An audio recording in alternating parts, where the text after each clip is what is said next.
오늘부터 저희가 한 주 동안 우리가 매년 하는 것처럼 예수님의 지상에서의 마지막 일주일 우리가 주님의 고난을 묵상하면서 함께 특별 새벽 기도회로 모입니다.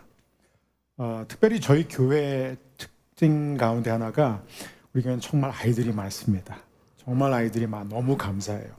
그러다 보니까 주중에 모일 때 이제 아이들 등교시켜야 되고 또 출근을 준비해야 하는 상황 때문에 현장에 나와서 함께 예배하는 것이 어려운 분들이 참 많습니다. 현장에 나올 수 있는 분들은 다 현장에 나오시지만 현장에 나오지 못하는 분들은 포기하지 않았으면 좋겠습니다. 여러분 온라인을 통해서 얼마든지 함께 예배할 수 있습니다. 근데 이 한 주는 저는 우리의 신앙에 있어서 가장 중요한 시간이라고 생각합니다.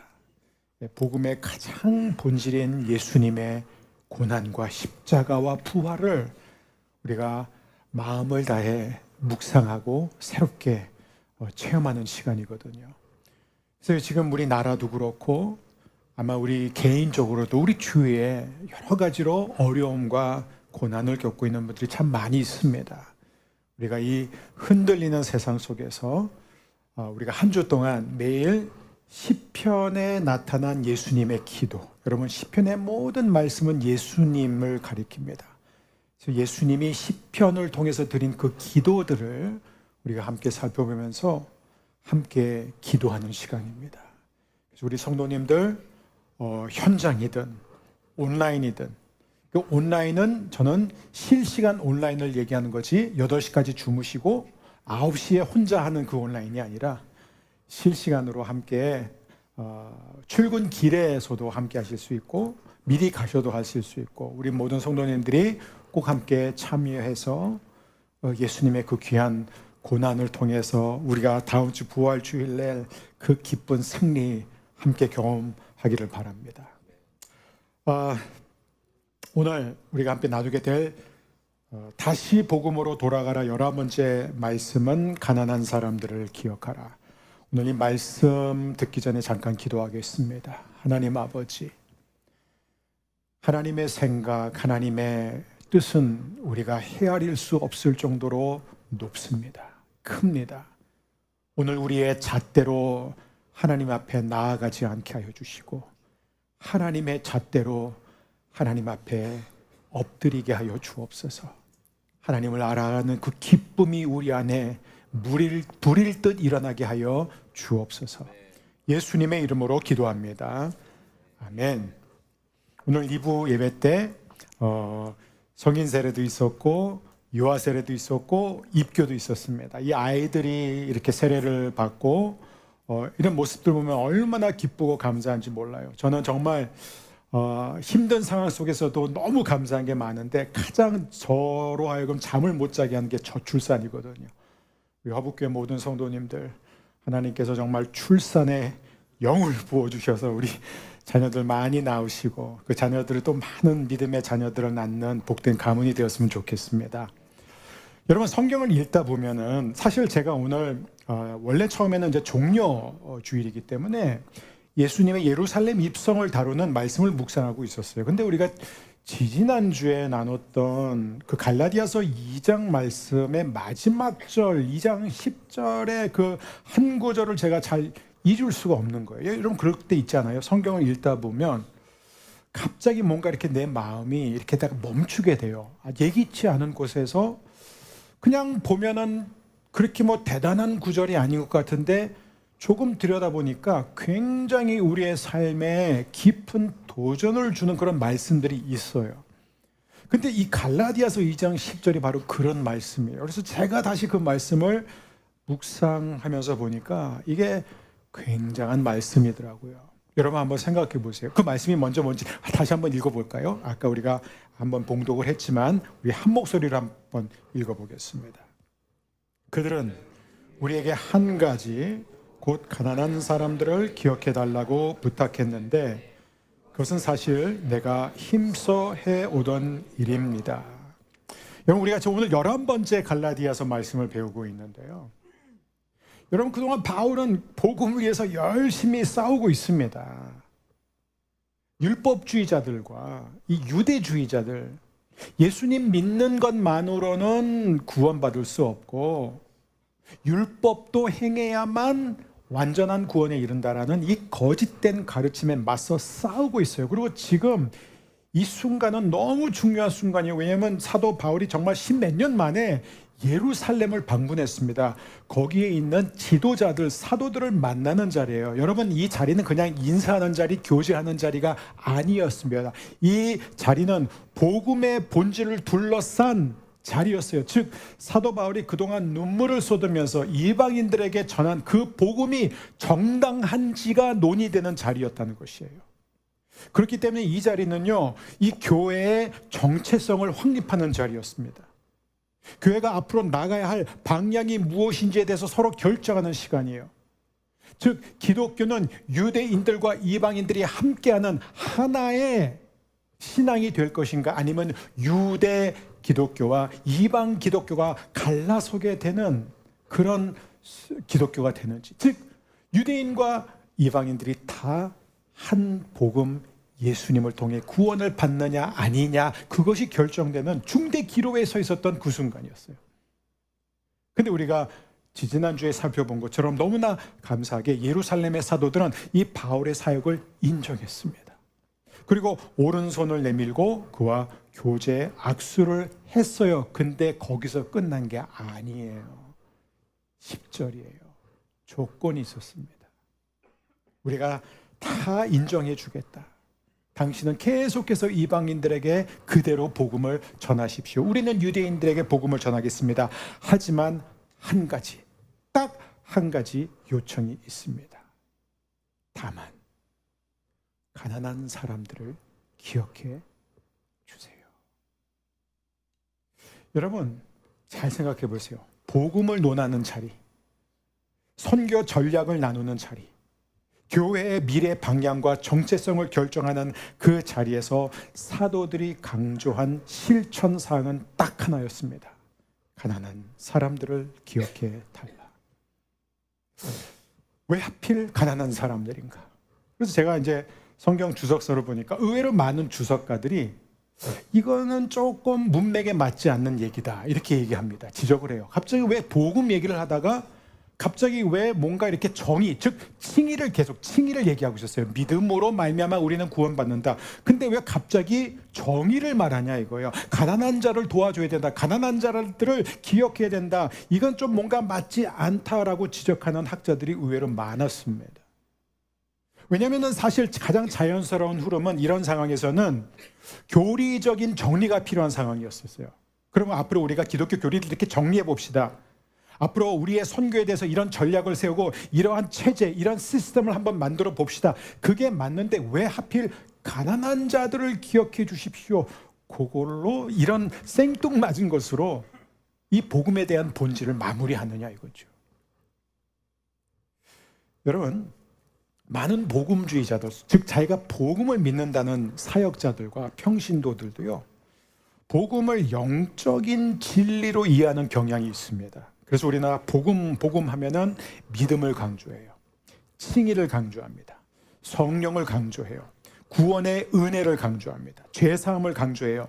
여러분, 이 모든 것은 복음의 핵심이 맞습니다. 제가 매주마다 강조하는 부분이에요. 다 맞지만 그러나 우리가 주의해야 되는 것은 성경이 말하는 복음은 이런 영적인 것, 내적인 것만으로 끝나지 않는다는 거예요. 여러분, 우리가 계속 제가 주장하는 게 이번 표가 뭔데요? The gospel changes everything이라는 거예요. 복음은 모든 것을 바꾼다는 거예요. 복음은 우리의 내면만 바꾸지 않습니다. 복음은 우리의 영적인 상태만 바꾸는 게 아니라 복음은 우리의 시선을 바꿔요. 우리의 관점을 바꿔요. 우리의 관계를 바꿉니다. 사람과의 관계를 바꿔요. 물질과의 관계를 바꿔요. 시간과의 관계를 바꿉니다. 우리의 취미, 우리의 관심을 바꿔요. 우리가 관심을 갖는 대상까지 다 바꾸는 것이 바로 복음이에요. 즉 하나님의 복음이 우리의 삶의 영역에서 바꾸지 않는 것은 아무것도 없어요. 하나님의 복음은 우리를 바꿉니다. 그래서 복음에는 소망이 있는 거예요. 그래서 이 복음을 진짜 이해하는 사람은 어떤 사람이냐? 오늘 이 갈라디아서 2장 10절을 보니까 복음을 아는 사람, 복음을 믿는 사람은 가난한 자를 외면하지 않는다는 거예요. 아니, 가난한 자와 복음하고 무슨 상관이냐라고 할 때 복음의 본질이 뭐예요? 복음의 본질은 자격 없는 우리를 찾아오셔서 사랑하시는 하나님이에요. 하나님의 사랑이에요. 하나님의 긍휼이에요. 하나님의 자비입니다. 그렇기 때문에 이 예루살렘 사도들의 이 요청, 가난한 자들을 기억하라는 그 한 가지, 그 요청은 복음의 본질에서 벗어나는 것이 아니라 어떤 학자들이 말하는 것처럼 그것은 오히려 복음의 증거요, 복음의 열매입니다. 사랑하는 우리 허브의 가족 여러분, 복음을 진짜로 알고 믿는지 어떻게 할 수 있는지 우리 금방 알 수 있어요. 나는 진짜 복음을 알고 있는가? 그리고 나는 정말로 그 복음을 믿고 있는가? 그걸 확실히 알 수 있는 기준이 뭐예요? 가난한 자들을 향한 마음이 생긴다는 것이에요. 왜냐하면 복음이 하는 가장 근원적인 일이 뭐냐면 자기 중심성에서 하나님 중심성으로 전환시키는 거예요. 여러분, 죄가 뭐예요? 자기 사랑이거든요. 죄의 본질이 뭐예요? 이기주의예요. 자기 중심성이에요. 아담과 하와가 우리가 하나님처럼 되고 싶은 거예요. 그런데 하나님의 복음, 하나님의 사랑을 경험하게 되면은 자기 중심성에서 하나님 중심성으로 가게 됩니다. 우리의 시선이 위를 향하게 되는 거예요. 그런데 참 이게 재밌는 게 하나님을 향하는 모든 사람들은 반드시 옆과 아래를 향한다는 거예요.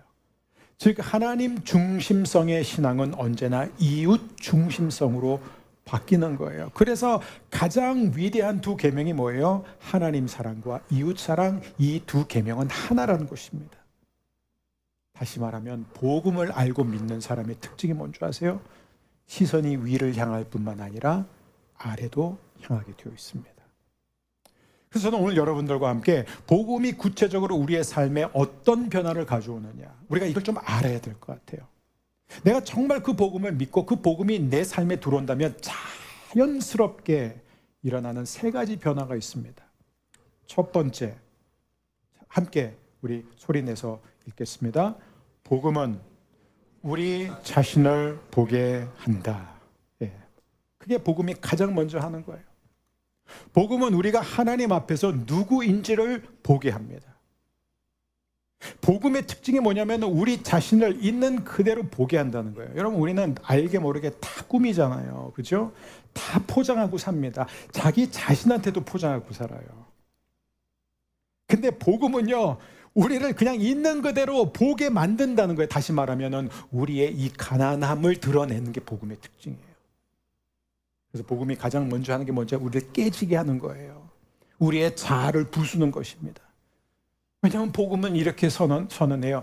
당신이 아무리 노력해도, 당신이 아무리 훌륭한 삶을 살아도 당신은 결코 스스로를 구원할 수 없습니다. 그게 복음이거든요. 너는 네 자신을 구원할 수 없다. 내 힘으로는 천국에 스스로 들어갈 수 없다. 그게 바로 복음의 선언입니다. 우리는 다 영적으로 파산한 사람들이에요. 그래서 우리는 하나님 앞에 아무런 공로가 없는 사람들이에요.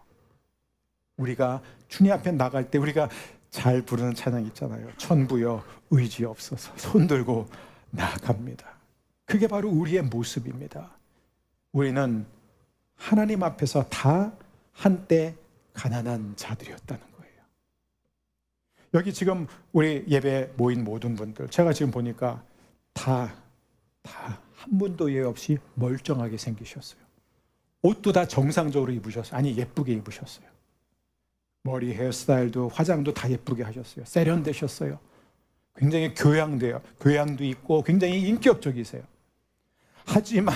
하지만 우리의 실존적인 모습은 어떤 모습이냐? 우리는 다 저를 포함해서 하나님 앞에서 영적으로 가난한 사람들이에요. 요한계시록 3장 17절에 보면은 너는 풍족하여 부족한 것이 조금도 없다고 하지만 실상 너는, 같이 읽겠습니다. 내가 비참하고 불쌍하고 가난하고 눈이 멀고 벌거벗은 것을 알지 못한다. 그게 우리 모습이에요. 우리는 괜찮아 보여요. 남들한테도 그렇게 비춰집니다. 그리고 우리는 나름대로 괜찮다고 풍족하다고 생각을 하지만 우리의 진짜 모습은 뭐예요? 여러분 생각을 해보세요. 이 말씀대로 우리가 옆에 있는 분한테 고백합시다. 당신은 비참하고 당신은 불쌍하고 당신은 가난하고 당신은 지금 눈이 멀었고 당신은 벌거벗은 그런 자입니다 하면 기분이 얼마나 나쁩니까? 근데 그 기분 나쁜 게 바로 복음이 우리를 폭로하는 거예요. 지금 우리의 진짜 상태를 폭로하고 있는 거예요. 그래서 우리가 얼마나 깨진 존재인지, 우리가 힘이 있는 것 같지만 얼마나 힘이 없는지, 우리가 건강한 것 같지만 얼마나 병들어 있는지, 우리가 가진 자인 것 같지만 사실은 가지지 않은 자, 우리가 도움을 줄 수 있는 자처럼 보이지만 우리는 사실 도움이 필요한 사람들이라는 거예요. 그래서 복음은 언제나 우리를 낮추는 거예요. 복음은 언제나 우리 자신으로 하여금 직면하게 합니다. 그래서 복음은 언제나 우리로 하여금 하나님 앞에 나아가 엎드리게 하고 하나님을 철저하게 의지하게 만드는 게 복음입니다. 이 복음을 아는 사람, 이런 자각은요, 당연히 다른 사람들을 향한 시선도 바꾸게 되어 있어요. 그래서 힘없는 사람, 가난한 사람들을 보면 우리가 그들을 보면서 업신여기고 무시하는 게 아니에요. 저 사람들 원래 게을러서 저래. 맨날 하루 일하고 막 술 먹고 막 즐기면서 사니까 그런 거야. 우리가 막 온갖 그런 잣대를 들이미는 것이 아니라 가난하고 힘없는 사람들을 볼 때마다 공감하는 거예요. 연민을 갖는 거예요. 함께 아파할 수 있는 것이에요. 왜요? 우리도 한때 그들과 같은 존재였기 때문에. 아니, 사실은 우리는 지금도 여전히 하나님의 은혜 없이는 살아갈 수 없는 사람들입니다. 그렇기 때문에 우리는 어떤 동정, 자선 이런 얘기를 하는 것이 아니라 성경은 연대와 공감과 사랑을 이야기하고 있습니다. 그게 첫 번째예요. 복음은 우리의 있는 모습 그대로를 보게 한다는 거예요. 두 번째, 함께 읽습니다. 복음은 우리가 받은 은혜를 흘러보내게 한다. 복음은 내가 받은 것을 나누게 하는 능력입니다. 여러분, 복음은 우리로 하여금 내가 이미 하나님으로부터 무엇을 받았는지를 깨닫게 하는 거예요. 내가 하나님부터 받은 은혜, 죄사함, 진정한 자유, 세상이 빼앗아갈 수 없는 평안, 아무리 모든 것이 흔들려도 계속해서 내 안에 언제든지 내가 채워질 수 있는 그 기쁨, 이런 것들을 기억나게 함으로써 우리는 비로소 우리에게 이미 주어진 것을 나누게 된다는 것이에요. 여러분 보세요. 내가 아무의 도움도 받지 않고 온전히 내 노력, 내 재능, 내 헌신을 통해서 내가 뭔가를 얻어냈다면 그걸 남한테 준다는 거, 그거 되게 아까워요. 그거 지금 힘든 거예요. 하지만 성경의 표현대로 내가 거저 받았으니 거저 주어라 라는 이 말씀대로 우리가 이미 하나님으로부터 많은 것을 받았습니다. 너무 많은 것을 받았어요. 복음은 그걸 깨닫게 하는 거예요. 그래서 우리가 하나님 앞에 받은 것이 무엇인지를 기억하는 순간 더 이상 누군가에게 우리가 받은 것을 흘려보내는 것은 어렵지 않다는 거예요. 여러분, 베드로를 보세요. 베드로가 성전 미문에 앉아서 늘 예배드리러 들어오고 나가는 사람들인데 구걸하는 한 안진뱅이를 보게 됩니다. 베드로한테 한 푼 달라고 막 구걸하고 있어요. 그때 베드로가 뭐라고 말하죠? 사도행전 3장 6절을 보게 되면 이렇게 말하고 있습니다. 굉장히 유명한 구절이죠. 은과 금은 내게 없거니와 내게 있는 이것을 내게 주노니 곧 나사렛 예수 그리스도의 이름으로 일어나 걸어라. 너무 좋아하는 말씀입니다. 여러분, 우리는 이런 표현 자주 쓰잖아요. 저 하나님, 제가 지금은 시간이 없습니다. 제가 더 하나님을 위해서 뭔가를 하고 싶어도요, 제가 지금 그럴 상황이 아니에요. 제가 지금 너무 직장도 바쁘고요, 지금 육아 때문에 바쁘고요. 물론 우리에게 안정된 수입이 있긴 하지만 근데 지금 그 수입보다도 지출이 더 많아요. 뭐 애들 학원비서부터 시작해가지고 뭐 여행도 가야 되고 뭐 이것도 해야 되고 저것도 해야 되고 뭐 카드 대금도 갚아야 되고. 그러니까 하나님, 나는 정말 재정적인 여유가 없습니다. 지금은 시간적인 여유도 없어요. 지금 우리는 그런 말 되게 자주 하잖아요. 근데 여러분, 복음은 우리에게 뭐라고 말하는 줄 아세요? 복음은 에베소서 1장 3절을 한 예로 보면 이렇게 말하고 있습니다. 우리 주 예수 그리스도의 하나님 아버지를 찬양합시다. 그러면서 우리 함께 읽습니다. 하나님께서는 그리스도 안에서 하늘에 속한 온갖 신령한 복을 우리에게 주셨습니다. 복음은 뭐라 그러냐고요? 우리는 이미 하늘의 모든 신령한 복을 받은 사람들이라는 거예요. 우리에게는 하나님의 진리가 주어졌습니다. 우리에게는 누구도 빼앗을 수 없는, 누구도 끊을 수 없는 하나님의 사랑이 우리에게 부음바 되었습니다. 우리는 제한된 시간 속에 사는 것이 아니라 우리는 영원히 살 수 있는 영원한 생명이 주어졌어요. 우리는 죄를 지어도 정죄를 당하는 것이 아니라 심판을 받는 것이 아니라 예수님 앞에 나아가기만 하면은 우리는 언제나 죄사함과 자유를 누리게 되었습니다. 여러분, 베드로를 보십시오. 베드로가 이렇게 말하잖아요. 은과 금은 내게 없어요. 당신은 내게 금과 음을 구하지만 나는 그게 없어요. 하지만 내가 갖고 있는 이것을 당신에게 줍니다. 곧 나사렛 예수 그리스도의 이름으로 일어나 걸어라. 여러분, 저와 여러분에게 주어진 가장 소중한 보물이 뭔지 아세요? 예수님의 이름이에요. 예수님의 이름이에요. 가장 권세 있는 자의 그 이름이 우리에게 주어졌습니다. 기억하세요. 우리는 이미 가장 귀한 것을 갖고 있어요. 우리는 하나님의 자녀예요. 우리는 하늘의 영원한 복을 받았습니다. 성경은 우리를 그리스도와 공동 상속자라고 표현하고 있습니다. 여러분, 다 영적으로 믿음으로 부요한 사람들입니다. 그래서 우리는 그 부요함을 흘려보내기를 원합니다. 여러분, 물질적인 나눔만 얘기하는 게 아니에요. 여기서는 시간도 얘기하고 관심과 우리의 기도, 우리의 경험, 우리의 지식, 우리의 삶이 다 포함되고 있는 거예요. 저를 한번 따라해 주십시오. 진정한 나눔은 내가 가진 것을 알아보는 데서 출발한다. 자기 안에 얼마나 많은 것이 주어진지 아는 사람은 나누게 됩니다. 하지만 자기가 무엇이 주어졌는지 모르는 사람은 결코 나눌 수 없습니다. 저는 우리 허브의 모든 성도님들, 우리 온라인으로 예배하는 모든 성도님들, 여러분의 내면도 풍성하고 삶도 풍성하고 나눔의 기쁨이 넘치게 되기를 축복합니다. 마지막 세 번째입니다. 복음은 우리를 예수님의 길로 이끈다.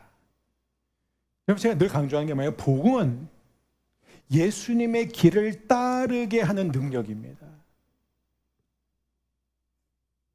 예수님께서 뭐라고 그러셨죠? 나는 포도나무여 너희는 가지니 저가 내 안에 내가 저 안에 있으면 그는 저절로 열매를 맺는다. 풍성하게 열매를 맺는다라고 말씀하셨습니다. 내가 예수님을 따라가기 위해서 노력하는 게 기독교가 아닙니다. 내가 예수님을 닮아가려고 노력하는 게 기독교 아니, 그건 종교예요. 그게 율법주의예요. 하지만 하나님이 그리스도 예수 안에서 이미 나를 사랑하시고 그 아들과 함께 모든 것을 은사로 주신 것을 아는 사람, 그것을 받은 사람은요, 너무나 자연스럽게 예수님을 따라가게 된다는 거예요. 예수님을 닮아가게 됩니다. 근데 그 예수님이 어떤 분이냐면 그분은 늘 가난한 자들과 함께 하셨던 분이에요. 사도 바울은 고린도후서 8장 9절에서 이렇게 말하고 있어요. 예수님의 사역에 대해서. 여러분은 우리 주 예수 그리스도의 은혜를 알고 있습니다. 이 예수 그리스도의 은혜가 바로 복음입니다. 자, 복음을 아는 사람의 특징이 무엇이냐? 함께 읽습니다. 그리스도께서는 부요하나 여러분을 위해서 가난하게 되셨습니다. 그것은 그의 가난으로 여러분을 부요하게 하시려는 것입니다. 여러분, 예수님은 원래 부요한 분이었어요. 우리의 상상을 초월하는 부요한 분이셨습니다. 하나님이셨어요. 하나님과 동등된 분이셨습니다. 근데 그 예수님이 어떻게 하셨다고요? 하늘의 영광을 버리셨습니다. 하늘의 보좌를 버리셨어요. 인간의 몸을 입고 이 땅에 오셨어요. 그것도 말구유에서 태어나셨어요.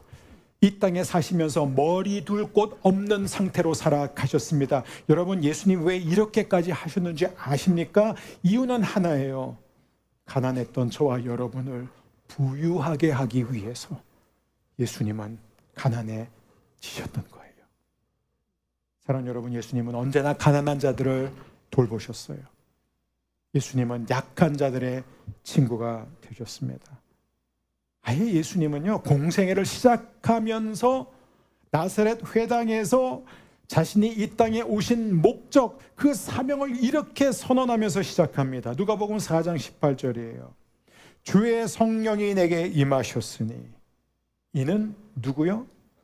가난한 자에게 복음을 전하게 하시려고 내게 기름을 부으셨다. 사랑하는 여러분, 예수님의 시선, 예수님의 발걸음은 언제나 약한 자들을 향합니다. 언제나 아파하는 자들, 소외된 자들, 가난한 자들을 향해요.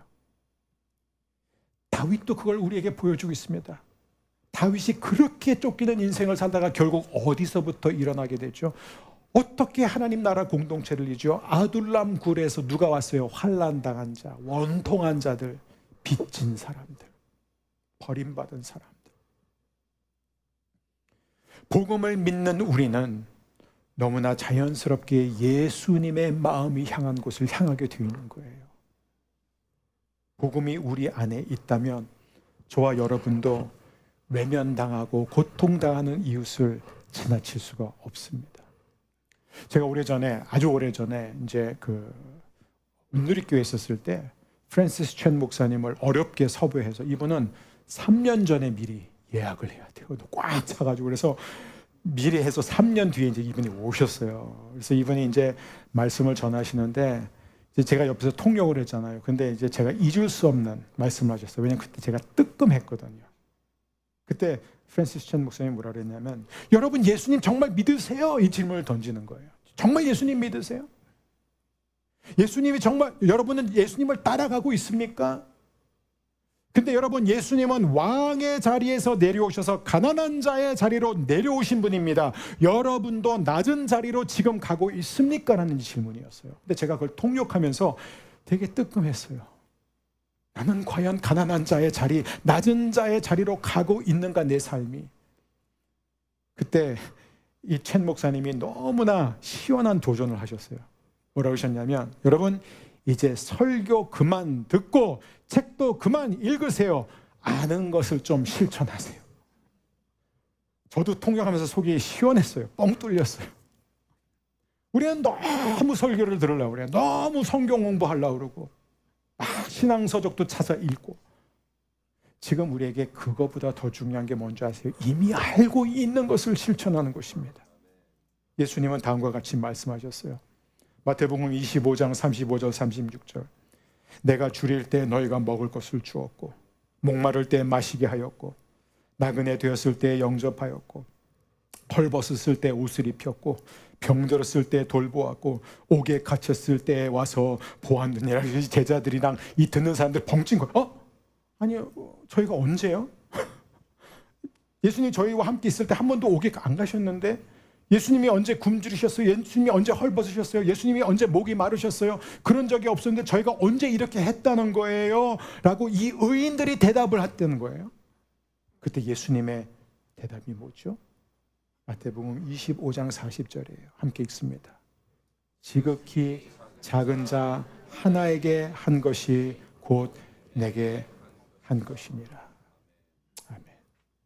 지극히 작은 자 한 사람에게 한 그 작은 친절이, 그게 예수님께 한 것입니다. 자, 이제 설교 그만. 이제 그만 듣고 적용. 그럼 우리가 이제 한 주 동안 어떻게 이 한 가지 당부, 다만 가난한 사람들을 기억하세요. 어떻게 그것을 우리의 삶 속에 이룰 수 있을까? 프랜시스 첸 목사님의 표현을 한 번만 더 빌리자면, 이제 설교를 좀 그만 듣고 책도 그만 읽고 어떻게 하면 실천을 할 수 있을까? 여러분, 우리가 복음을 들으면 이제 그 복음을 살아내야 됩니다. 저는 갈라디아서 말씀을 쭉 하면서 늘 기도한 게 이거예요. 하나님, 우리 허북교회 성도님들은 복음을 고백하는 자로 끝나지 않고 복음을 살아내는 자들이 되게 하여 주옵소서. 오늘 한 주 동안 우리가 함께 실천할 수 있는 세 가지를 여러분과 나누고 싶습니다. 첫 번째, 함께 읽습니다. 감사함을 품으라. 여러분, 죄책감이 아니에요. 여러분, 회개는요, 여러분 회개하십시오. 우리는 깊이 회개해야 됩니다. 우리는 마음을 찢고 가슴을 찢고 회개해야 됩니다 해서 회개가 나오지 않습니다. 회개는요, 하나님이 나에게 베풀어 주신 은혜가 얼마나 큰지를 깨닫고 막 감사가 나올 때 진짜 회개가 나와요. 누가 시켜서 하는 회개가 아니에요. 마음에서 오는 회개예요. 내 삶이 힘들고 고난이 겹겹이 쌓이니까 그때 하는 그 회개, 그것도 안 하는 것보다 훨씬 좋지만 우리가 이스라엘의 역사를 통해서 배우잖아요. 고난을 통해서 하는 회개는요, 고난이 끝나면 회개도 끝나요. 근데 진짜 회개가 뭔지 아세요? 하나님이 나를 위해서 행하신 그 놀라운 일들, 이게 말이 안 되거든요. 제 인생에서도 제가 정말 하나님 앞에 눈물로 회개할 때는 언제냐면 하나님이 과분한 사랑을 저에게 주실 때, 감사가 넘치면요 회개가 나옵니다. 사랑하는 여러분, 우리 성도님들은 죄책감으로 살지 않았으면 좋겠습니다. 여러분의 삶의 모든 정죄감은 떠나갈지어다. 왜요? 우리는 더 이상 정죄함이 없습니다.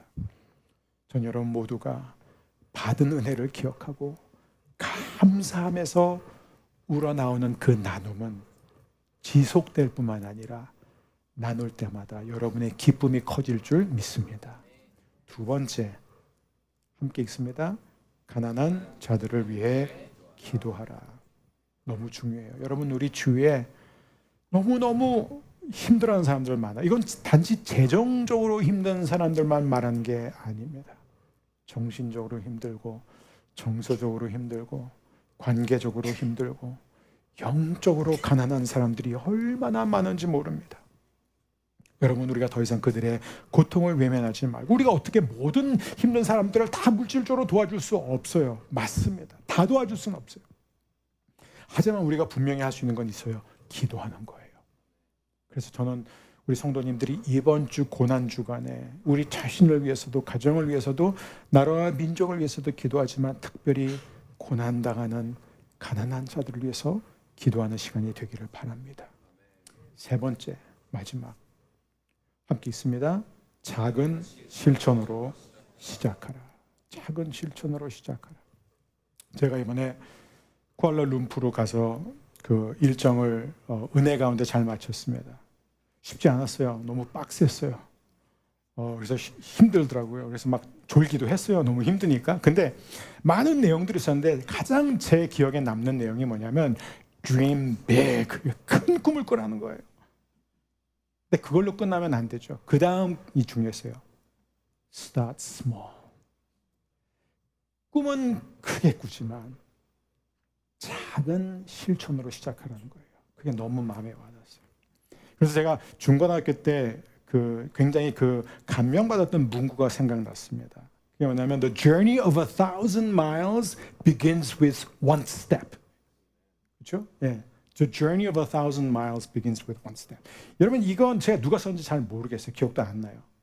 근데 여러분, 이게 정말 중요한 얘기예요. 1,000마일의 그 여정은 언제나 한 걸음으로 시작합니다. 우리는 때로 너무 거창하게 시작하려고 하다 보니까 시작을 못할 때가 너무 많아요. 여러분, 하나님은 작은 순종을 기뻐하세요. 두렙돈을 바친 과부, 그 두렙돈, 와우, 정말 가장 작은 단위였었어요. 그러니까 우리나라로 따지면 뭐 요즘 1원도 없죠. 요즘 10원도 없죠, 그죠? 뭐 100원으로, 옛날에 1원도 있고 10원도 있었는데 가장 화폐 단위, 가장 작은 단위 두 동전을 바쳤을 때 예수님이 가장 많이 바쳤다고 말씀하세요. 여러분이 지금 처해 있는 그 상황에서 할 수 있는 그 작은 순종을 하나님은 기뻐하십니다. 저는 우리 허브의 모든 성도님들이 다 매월 일정 금액을 정기적으로 후원하는 사람들이 되었으면 좋겠어요. 아마 이미 많은 분들이 하고 계실 거예요. 근데 정말 여기서 중요한 게 뭐냐면은 액수가 아니라 꾸준함이에요. 여러분, 컴패션에 대해서 제가 얘기 들으면서 너무 가슴이 아팠던 게, 많은 분들이 그 설교를 듣고 나도 아이를 하나 양육해야 되겠다, 후원해야겠다 하고 시작을 한대요. 근데 중간에 끊어버린다는 거예요. 우리나라가 그 끊어버리는 중간에 그만두는 비율이 굉장히 높대요. 너무 가슴이 아파요. 너무 가슴이 아파요. 왜 처음부터 5명을 후원했다고 그래요? 그냥 1명만 하지, 끝까지. 5명을 하는 게 나쁘다는 게 아니라, 여러분, 액수가 중요한 게 아니라 꾸준히 하는 게 중요합니다. 그리고 우리도 작은 돈이라도 아껴서 구제와 선교에 흘려보내기를 바랍니다. 무엇보다도 이번 미얀마 강진과 경북 지역 산불로 인해 고통당하는 분들, 물론 우리가 긴급이라고 그러잖아요. 근데 이분들은 이제 삶을 다시 재건해 나가야 됩니다. 집도 새로 지어야 되는 거예요. 제 마음을 너무 아프게 한 게, 기사들 보니까 막 전국에서 구호 물품이 갔는데 그 가운데 너무 많은 물품은 쓸 수도 없는 쓰레기였다는 거예요. 쓰다 남은 말, 헌 신발, 헌 옷, 입을 수도 없는, 쓸 수도 없는 가방들을 구호라고 하면서 그거를 여러분, 우리는 자선 기부, 그게 아니에요. 우리는 연대, 공감, 사랑입니다. 이런 작은 순종과 거름이 하나님의 나라를 이 땅에 세워가는 줄 믿습니다. 그래서 아까 우리가 저기 소개했잖아요. 첫 번째 방법, 두 번째 방법, 세 번째 방법, 오늘까지만 저희가 봤습니다. 왜 오늘까지만 봤냐고요? 왜냐면요, 그 세 번째 방법을 선택한 분들은 정산하는데 저희가 열흘 정도 걸려요. 그래서 더 이상 받을 수가 없습니다. 혹시 여러분이 아직 동참하지 않으셨다면 전 여러분 모두가 앞에 봉투도 있고 펜도 있습니다. 혹시 저희 교회 처음 나오셨는데 또 돈 얘기야? 저희 교회 돈 얘기 안 해요. 네. 거의 안 합니다. 오늘 했으니까 거의 안 합니다. 근데 여러분, 우리는 도와야 됩니다. 여러분 기억하세요. 이건 지침이 아니에요. 지금 사도 바울이 이걸 지침으로 준 게 아닙니다. 예수 믿는 사람은, 하나님의 자녀가 된 사람은 이렇게 해야 됩니다. 그 얘기를 하는 게 아니에요. 지금 이걸 또 율법적으로 접근하지 않았으면 좋겠어요. 여러분 보세요. 갈라디아서 2장 10절 뭐라고 그러죠?